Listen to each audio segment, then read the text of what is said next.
एक बार फिर से मेरे नियोजित टीचर न्यूज 2.0 में आप सभी शिक्षक साथियों का स्वागत है। अभी अभी मेरे चैनल पर स्नातक ग्रेड के प्रदेश अध्यक्ष पिंटू कुमार सिंह जी मौजूद है। सर, मेरे चैनल पर आपका बहुत बहुत स्वागत है।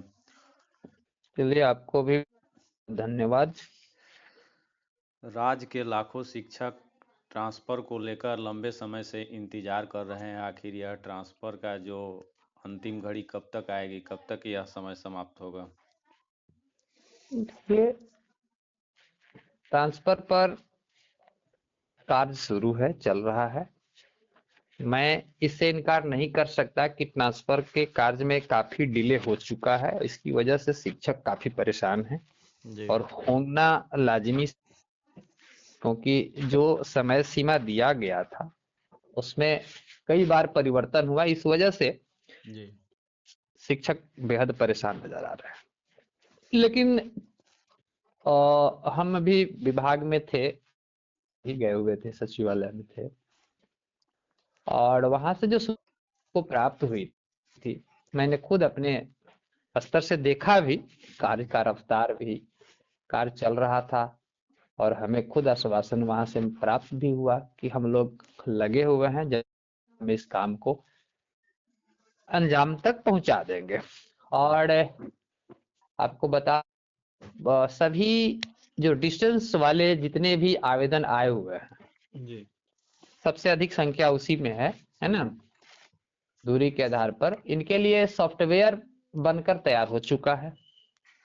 जो अभी अपर मुख्य सचिव महोदय भी कुछ पहले बताया गया था कि हम 4 दिन के अंदर सॉफ्टवेयर बनकर तैयार हो जाएगा, तो सॉफ्टवेयर रेडी हो गया है और सभी जिला से रिक्ति की मांग भी कर दी गई है बीसी में, जी जी और कई जिला पत्र भी निर्गत कर दिया है। जी ठीक है, सभी प्रधानाध्यापक के नाम से पत्र निर्गत हो गया जिला स्तर से भी। 72 घंटा में आप लोग अपने अपने विद्यालय से रिक्ति उपलब्ध कराइए। अब उस रिक्ति में आप ध्यान देंगे कि 1 से 5 तक के लिए जो राइट टू एजुकेशन का रूल है ना, जी जी उस रूल के तहत रिक्ति की मांग की गई है। ठीक है, राइट टू एजुकेशन के तहत जी रिक्ति की मांग वहां की गई है उनसे भी, और उसी तरह से 6 से 8 में भी जो है रिक्ति मांग की गई है। ठीक है, जी तो रिक्ति बढ़ेगी। ठीक है, जी उसमें रिक्ति जो है वो बढ़ रही है।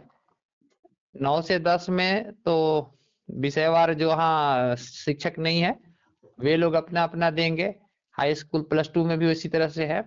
इसके बाद लेकिन 6 से 8 का जो हिसाब किताब है, जी उसमें जो है आपका क्लियर लिखा हुआ है कि आरटीई के तहत हम्म, 35 बच्चों पर शिक्षक अच्छा को देना है। जी ठीक है, 35 बच्चों पर एक एक शिक्षक को शिक्षक देना है। तो मान लीजिए कि कहीं किसी विद्यालय में अगर 60 बच्चे हैं, 70 बच्चे हैं, तो वहां पर एक विषय में 2 शिक्षक हो जाएंगे, क्योंकि वहां 35 पर ही देना है। तो ये चीज को भी इस तरह से रिक्ति बढ़ भी जा रही है। ठीक है ना, और सभी विषय का एक विद्यालय में जो है वो शिक्षक भी होना चाहिए। जी जी मान लीजिए जहाँ साइंस है, सोशल साइंस है, ठीक है, लिटरेचर में आपका 3 गो हो गया, संस्कृत, हिंदी, इंग्लिश। तो इस तरह से सभी विद्यालय में रिक्ति जो है वो बढ़ जाएगी। 6 से 8 का भी बढ़ेगा। हाई स्कूल में उसी तरह से जो यूनिट बना हुआ है आपका 6 का, वो आपको देना होगा। फिर 1 से 5 का जो हिसाब किताब है वह जी है हमारा राइट टू एजुकेशन, कहता है कि 30 बच्चों पर एक एक शिक्षक का शिक्षक होना आवश्यक है। ठीक है, जी तो मान लीजिए कहीं 150 बच्चे हैं, तो वहां 150 बच्चों की संख्या जहां पर है, तो वहां पर 1 से 5 पांच कम से शिक्षक कम 5 गो शिक्षक का होना आवश्यक है। ठीक जी है, अगर 90 बच्चे हैं तो 3 गो 3 शिक्षक रहेंगे। शिक्षक तो इस तरह से सभी विद्यालय में मेरे ख्याल से अगर इसका पालन किया जाए, और करना अनिवार्य भी है, जी क्योंकि बिहार में राइट टू एजुकेशन लागू है, जी तो इस हिसाब से सभी प्रधानाध्यापक से भी मेरा अनुरोध होगा कि यथाशीघ्र आप लोग रिक्ति देने में कंजूसी न करें।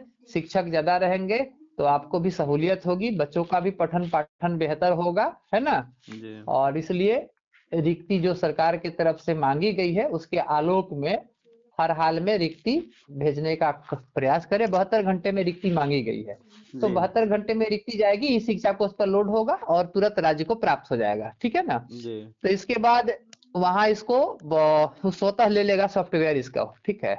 और सॉफ्टवेयर ले लेगा, इसके बाद हमें जो जानकारी है कि इस महीने ही जनवरी में जो है ना, वो ट्रांसफर की प्रक्रिया को फाइनल जो है रूप दे दिया जाएगा, ठीक है। तो ट्रांसफर के लिए जो शिक्षक लंबे अरसों से इंतजार कर रहे हैं, वो घड़ी समाप्त होने वाली है। काफी परेशानी है। कल मंत्री जी, माननीय मंत्री जी का भी स्टेटमेंट आया था जी कि हम लोग दूरी के आधार पर जो आवेदन आया है उसको हम लोग इसी में हमें कंप्लीट कर देंगे, और बाकी जो शेष रिक्ति रह जाएगी उसको पांचों सक्षमता करने के बाद हम लोग ट्रांसफर करेंगे। मतलब शेष रिक्ति से सेंस है जो जिला स्तर पर और भी जो आसपास में बहुत से शिक्षक हैं, 10 किलोमीटर इधर उधर भी जाना है जिनको, है ना, तो वो सब ट्रांसफर जो है वो बाद में किया जाएगा। लेकिन अभी जो है डिस्टेंस या अन्य जो 3-4 कारण जो विशेष परिस्थिति के लिए निर्धारित किया गया सादे था, रोग से पीड़ित पति पत्नी दिव्यांग और उसके बाद समान डिस्टेंस वाले हैं, तो इन सभी को, ये सारे लोगों का ट्रांसफर जो है हो जाएगा। इस पे काम चल रहा है। अब बीमारी वाले में थोड़ा सा पेपर वगैरह जांच की जाती है, तो इसकी वजह से थोड़ा समय लग रहा है। बाकी ये दूरी वाले में विशेष परेशानी विभाग को नहीं है। वो सीधे जिस जिला से जितना ये लोग डिमांड किए होंगे, जाने वाले होंगे, उनको उस जिला में रिक्ति के आधार पर भेज दिया जाएगा। तो इसलिए इसमें दिक्कत मैं समझता हूँ कि सभी लोग का ट्रांसफर हो जाएगा, ठीक है। विभाग भी सक्रिय है, काम कर रहा है। और कुछ और वही CFMS का प्रॉब्लम चल रहा है, उस पर थोड़ा सा एफएमएस का दिक्कत जरूर हुआ है। केवल शिक्षकों की समस्या नहीं है, अन्य विभाग के भी जिनका भी ट्रेजरी से वेतन का मामला है। और इस बार चूंकि सॉफ्टवेयर को अपडेट किया गया है, इसकी वजह से ये समस्या उत्पन्न हुई है। ये तो हमें जो जानकारी प्राप्त था कि ट्रेजरी का सिस्टम काम करने लगा, इस वजह से हम खुद बैठे थे विभाग में एक दिन, लेकिन हम इस चर्चा नहीं कर पाए क्योंकि हमको जानकारी मिल गया कि काम कर रहा है। तो लोग अगर बताते तो हम उस दिन बात करके वहां से इस पर हम प्रेशर बनाए रहते। खैर, ऐसे भी विभाग को सूचना प्राप्त हो चुकी है, ठीक है ना। राज्य मुख्यालय को इस बात की जानकारी हो गई है और इस पे लोग लगे हुए हैं। हमें उम्मीद है कि सोमवार से ये सिस्टम जो है काम करना शुरू कर देगा, जहां तक उम्मीद है। और शिक्षकों के तो दिक्कत है ही, कारण है कि देखिए जब सुबह से शाम तक लोग इसी काम में सरकार लगा करके लोगों को रखी है। शिक्षकों को अन्य कोई भी कार्य करने के लिए सरकार का कानून कहता है कि आप कोई भी अन्य कार्य नहीं कर सकते हैं। यानी हम ट्यूशन भी नहीं पढ़ा सकते हैं, कोई लाभकारी कार्य नहीं, में बिजनेस नहीं कर सकते, व्यापार नहीं कर सकते हैं। तो मतलब हम सिर्फ सरकार के इसी कार्य पर हम निर्भर हैं। तो हम इस कार्य पर निर्भर हैं, तो इस से मेरा खर्च चलता है। तो जब बिहार के तमाम शिक्षक इसी पर आश्रित हैं, तो सरकार का यह दायित्व बनता है कि 1 तारीख को इनके खाते में वेतन का भुगतान करें। कैसे करेंगे वो आपकी जवाबदेही है। नहीं करते हैं तो इंटरेस्ट दीजिए। आज कई शिक्षक 80% शिक्षक जो है बैंक से लोन लिए हुए हैं। 15 तारीख तक उनका लोन नहीं भरने की वजह से उनके ऊपर फाइन हो गया। ये फाइन का पैसा कौन देगा? सरकार को देना चाहिए। जब शिक्षक को बैंक से टैक्स लेना पड़ रहा है, तो सरकार अगर इनके वेतन में विलंब किया है, तो यहाँ कानून बनना चाहिए कि उसके बदले में सरकार शिक्षक को भुगतान करे। 15 दिन जो आप विलंब किए, तो 15 दिन एक शिक्षक का आपने 50,000 रुपया रखा अपने पास, तो उस 50,000 का जो इंटरेस्ट हुआ, जैसे बैंक फाइन काटता है, उसी तरह से आप 50,000 का 15 दिन का इंटरेस्ट आपको देना होगा। तरह की परिपाटी शुरू हो तो समय बिल्कुल वेतन का भुगतान होने लगेगा। कई मामले में हम देख रहे हैं, देखिए अभी तक से बता रहे हैं आपको, यूटीआई के मामले में यूटीआई को आपने अगस्त 2020 में बंद कर दिया। सितंबर 2020 से शिक्षकों का ईपीएफ आपने चालू कर दिया, ठीक। तो अगस्त 20 तक जो हम लोग पैसा कटाए अपना, है ना, मान लीजिए मेरा खुद कटा साढ़े ये मतलब 6600 रुपया मेरा जमा हुआ। जी 6600 रुपया मेरा बढ़ करके वो 12,000 के आसपास हो गया है। ठीक, मेरा जी 6600 बढ़ करके 12,500 मतलब डबल हो गया। जी सरकार को इसमें अपना अंशदान देना था 200 रुपया, जो 2017 से नहीं दिया है। तो अगर सरकार भी अपना अंशदान दिए रहता आज, है ना, जी तो उसका वो भी मेरा डबल हो गया रहता, जो अभी तक नहीं दिया। और आज अगर दे ना ही पैसा, डबल तो देगा नहीं। न, तो मेरा अगर सरकार 8,000 रुपया शेष राशि बची हुई है, ठीक है, या 6,000 जो भी बचा हुआ है, तो या 5,000 रख लीजिए बचा हुआ है, एक साल का 2,400 रुपया हुआ, तो 17, 18, 19, ये 4 साल का पैसा है, समझ सकते हैं, है ना। जी तो वह पैसा अगर सरकार हमको दे देती तो वह दुगना हो जाता। हाँ तो इस तरह से सरकार है, देने वाली तो है नहीं, हमें न, पता है कि वो उतना ही देगा। और आप क्यों नहीं देंगे, इस पर भी हम जो है आगे बढ़ाने वाले हैं काम को। इस पे हम मानवाधिकार आयोग में जाएंगे। जी सरकार क्यों ऐसा की, हमारा पैसा आप क्यों रखे हुए हैं, 10 बरस आप रखे रहिएगा। आप योजना बंद किए, उसी समय आपका दायित्व बनता है ना कि सारे पैसे बकाया दे। जैसे ईपीएफ में पैसा समय नहीं जमा होता है, तो ईपीएफ जो है सरकार पर टैक्स लगाती है, ब्याज लगाती है, तो इसलिए डर के मारे ये लोग पैसा जमा करना शुरू कर दिए। ठीक, जी उसी तरह से पैसा जो है शिक्षक का अगर आप बकाया रखते हैं तो आप पर फाइन आपको देना होगा, ऐसा कानून होना चाहिए। आज यही कारण है कि शिक्षकों का वेतन जो है देखने वाला कोई माई बाप नहीं है।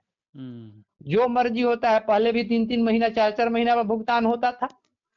आज भी पैसा जिला में आकर के आपका तकनीकी खराब हो गया, इसके लिए कौन दोषी है, ऐसा क्यों है जिसकी वजह से सारे लोगों को परेशानी में झेलना पड़ जाता है।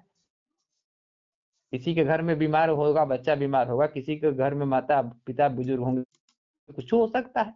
हम्म और शिक्षक पूरी तरह से अपने वेतन पर आश्रित हैं, क्योंकि उनको कोई अन्य कार्य करने नहीं दे रहे हैं, बाध्यकारी बना दिए हैं। तो जब बाध्यकारी बना है तो आप कहाँ से वेतन दीजिएगा, कैसे दीजिएगा, ये आपके ऊपर दायित्व तो नहीं है जी। तो इस चीज को समझने की आवश्यकता है। समय वेतन दीजिए। कई शिक्षकों का कॉल आ रहा है, कई जिला से हम लोग के पास, हम लोग खुद परेशान हैं कि क्या तरीका है। आज 16 तारीख हो गया, अभी तक से वेतन नहीं मिला, महीना आधा से ज्यादा बीत गया। तो ध्यान देने की जरूरत है, जितना जल्दी हो सके आप पूरे बिहार के इंजीनियर को लगाइए।